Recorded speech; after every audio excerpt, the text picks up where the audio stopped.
A decade ago, on October 22, 2014, a tragedy unfolded at the National War Memorial in Ottawa, marking a somber chapter in Canadian history. This day not only took the life of Corporal Nathan Cirillo, a reservist on duty, but also showcased the extraordinary bravery of civilians who rushed to his aid during the chaotic moments of the attack. Recent discussions among members of Parliament highlight the need to formally recognize these individuals for their selfless actions, a call that underscores the importance of acknowledging courage in all its forms. One such hero, Martin Maiden, was nearby when he heard the gunshots that shattered the tranquility of downtown Ottawa.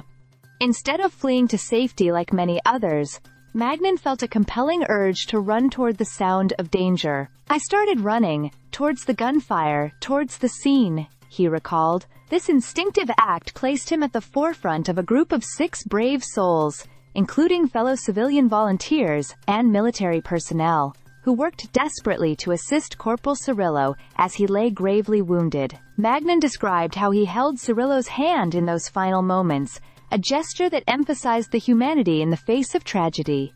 The chaos did not end there. The assailant, after shooting Cirillo, fled to the Parliament Hills center block, leading to further violence. The security response was swift, with the shooter being neutralized shortly thereafter. Yet, the focus remained on the fallen soldier, who was only 24 years old, and left behind a young son, Marcus. As the nation mourned, the actions of the civilians present that day went largely unrecognized. While security personnel who acted during the attack were honored with various accolades, including the Star of Courage and the Medal of Bravery, the same recognition has not been extended to the civilians who displayed extraordinary bravery. Former MP Aaron O'Toole, who witnessed the events unfold, emphasized that there should be no distinction between those in uniform and those who step forward out of instinctive courage. "There should be no difference between anyone who ran towards danger that day," he stated, expressing a determination to advocate for acknowledgement of these civilians' bravery. Veteran MP Charlie Angus echoed these sentiments, labeling the actions of those who aided Cirillo as nothing short of heroism.